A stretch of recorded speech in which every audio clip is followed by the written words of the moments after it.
নমস্কাৰ বন্ধু বান্ধৱীসকল, আপোনালোকে কেতিয়াবা অনুভৱ কৰিছেনে আপোনালোকে কষ্ট কৰে, কাম কৰে, কিন্তু ধন আপোনালোকৰ হাতত ৰৈ নাথাকে। আয় বৃদ্ধি পায়, কিন্তু অবান্তিক খৰচ তাতকৈ অধিক বৃদ্ধি পাবলৈ ধৰে।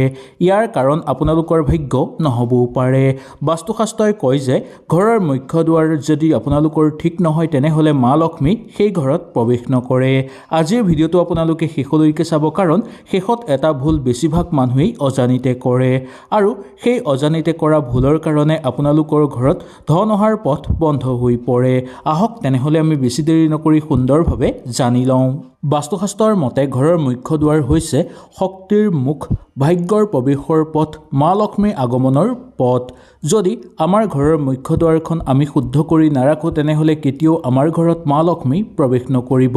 যিদৰে আমাৰ শৰীৰৰ মুখ অতি গুৰুত্বপূৰ্ণ, ঠিক তেনেদৰে আমাৰ ঘৰৰ মুখ্য দুৱাৰ আমাৰ ঘৰখনৰ কাৰণে অতি গুৰুত্বপূৰ্ণ। যদি আপুনি এই ভুল কৰে তেনেহ'লে ধন, শান্তি, উন্নতি সকলো ক্ষেত্ৰতে আপোনালোকে বাধাৰ সন্মুখীন হ'বলগীয়া হ'ব পাৰে। ঘৰৰ মুখ্য দুৱাৰৰ আগত যদি আপোনালোকে জাবৰ বা পুৰণা বস্তু দমাই ৰাখে তেনেহ'লে সেই ঘৰত কেতিয়াও মা লক্ষ্মী প্ৰৱেশ নকৰিব। বহু মানুহৰ ঘৰত দেখিবলৈ পোৱা যায় যে জোতা চেণ্ডেল ঘৰৰ একদম সন্মুখ ভাগতে ৰাখি থয়। এই ভুল আপোনালোকে কেতিয়াও নকৰিব। ভগা চিগা বস্তু ঘৰৰ সন্মুখত ৰখাটো অশুভ লক্ষণ বুলি মনা যায়। পুৰণি বাল্টি আপোনালোকে কেতিয়াও ঘৰৰ সন্মুখত ৰখাটো উচিত নহয়। ব্যৱহাৰ নকৰা বস্তু আপোনালোকে ঘৰৰ সন্মুখৰ পৰা দূৰ কৰক। এইবোৰ আপোনালোকৰ ঘৰৰ সন্মুখত ৰাখিলে মা লক্ষ্মী কেতিয়াও তেনে ঘৰত প্ৰৱেশ নকৰিব। বাস্তুশাস্ত্ৰই কয় যে জাবৰ মানেই হ'ল লুকাই থকা বেয়া শক্তি, য'ত আপোনালোকৰ বেয়া শক্তি আহি ঘৰত প্ৰৱেশ কৰিবলৈও চেষ্টা কৰিব পাৰে। শক্তি আপোনালোকৰ হ্ৰাস পাবলৈ ধৰিব, আৰু লগতে এইবোৰ বস্তু যদি আপোনালোকৰ ঘৰৰ সন্মুখত থাকে তেনেহ'লে ঘৰত ধন অহাৰ পথো বন্ধ হৈ পৰিব।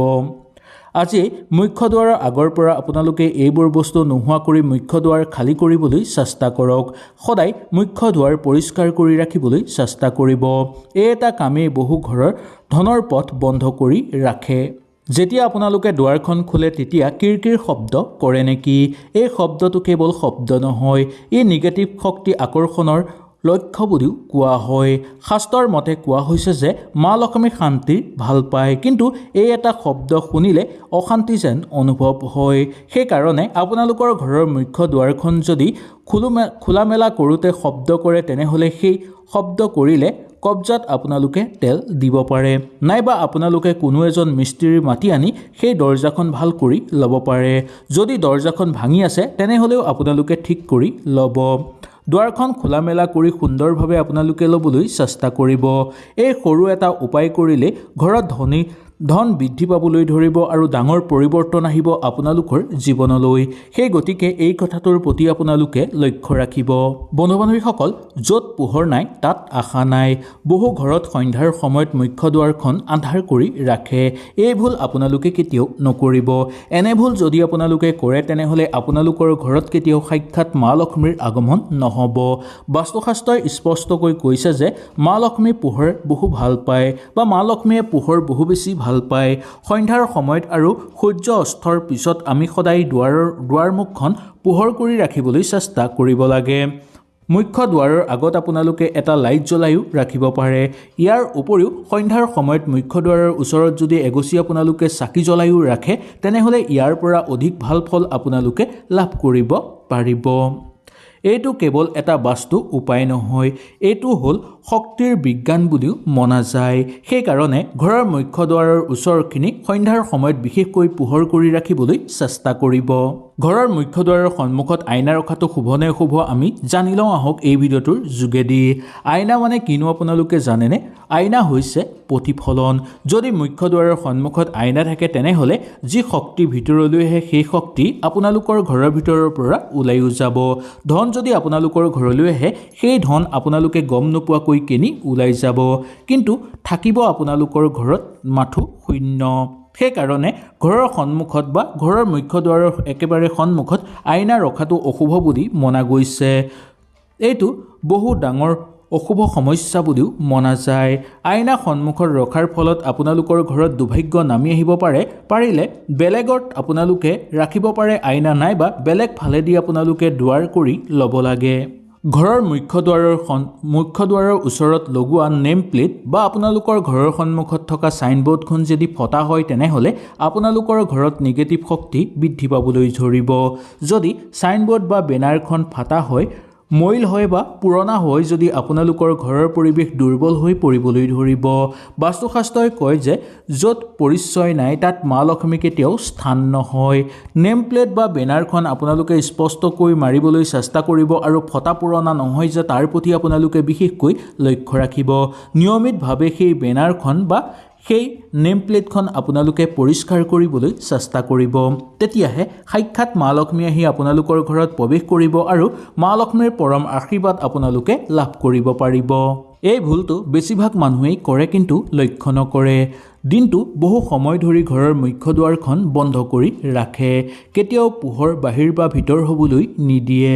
এইটো অত্যন্ত অশুভ লক্ষণ বুলি মনা গৈছে।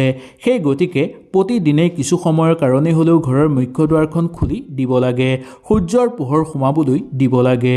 এইটো ঘৰৰ বাবে প্ৰাণবায়ু বুলিও মনা যায় শাস্ত্ৰৰ অনুসৰি। সেইকাৰণে গোটেই দিনটো আপোনালোকে ঘৰৰ মুখ্য দুৱাৰখন বন্ধ কৰি নাৰাখিব, কিছু সময়ৰ কাৰণে হ'লেও অকণমান খুলি দিবলৈ আপোনালোকে চেষ্টা কৰিব। এতিয়া আমি জানি লওঁ আহক ঘৰলৈ ধন আকৰ্ষণ কৰাৰ বাস্তু উপায়ৰ কথা। এই উপায় কৰিলে সাক্ষাৎ মা লক্ষ্মী আপোনালোকৰ ঘৰলৈ আগমন হ'ব আৰু প্ৰচুৰ পৰিমাণে আপোনালোকৰ ঘৰত ধন সম্পত্তি বৃদ্ধি পাবলৈ ধৰিব। যিকোনো শুক্ৰবাৰৰ এটা দিনত বা প্ৰত্যেক সপ্তাহৰ শুক্ৰবাৰে আপোনালোকে হালধি পানী ঘৰৰ মুখ্য দুৱাৰৰ সন্মুখত ছটিয়াব পাৰে। এনে কৰিলে আপোনালোকৰ ঘৰত শুভ শক্তিৰ আগমন হ'বলৈ ধৰিব আৰু ঘৰত শুভ শক্তি জাগ্ৰত হ'বলৈও ধৰিব। সাক্ষাৎ মা লক্ষ্মী আকৰ্ষণ হৈ পৰিব আপোনালোকৰ ঘৰলৈ। সেই গতিকে এই কাম কৰাটো অত্যন্ত শুভ বুলি মনা গৈছে। ঘৰৰ মুখ্য দুৱাৰৰ ওচৰত স্বস্তিক চিহ্ন বা ওম চিহ্ন আপোনালোকে অংকন কৰিব। এই অংকন কৰাটো শাস্ত্ৰৰ মতে বহু শুভ বুলি মনা গৈছে। এই অংকন কৰাৰ লগে লগে আপোনালোকৰ ঘৰত থকা সকলো বেয়া শক্তি ধ্বংস হৈ পৰিব, বাস্তু দোষ সমাপ্ত হৈ পৰিব আৰু শুভ শক্তি ঘৰলৈ জাগ্ৰত হ'বলৈ ধৰিব। সেইকাৰণে ঘৰৰ মুখ্য দুৱাৰৰ ওচৰত স্বস্তিক চিহ্ন বা ওম চিহ্ন আপোনালোকে নিশ্চয় অংকন কৰিব।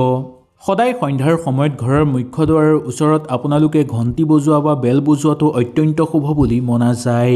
এই ঘণ্টি বা বেল বজালে আপোনালোকৰ ঘৰলৈ সাক্ষাৎ মা লক্ষ্মী আকৰ্ষিত হৈ পৰিব। এই সময়খিনি মা লক্ষ্মী ঘৰত প্ৰৱেশ কৰাৰ সময়।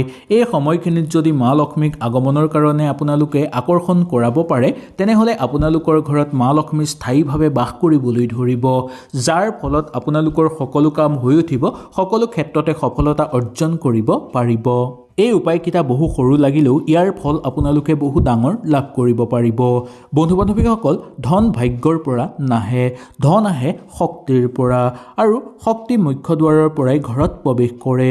আপোনালোকৰ ঘৰত যদি এই ভুল হৈ আছে তেনেহ'লে আপোনালোকে নিশ্চয় মোক তলত কমেণ্ট কৰি জনাব আৰু এই ভুলবোৰ আপোনালোকে শুধৰাবলৈ চেষ্টা কৰিব।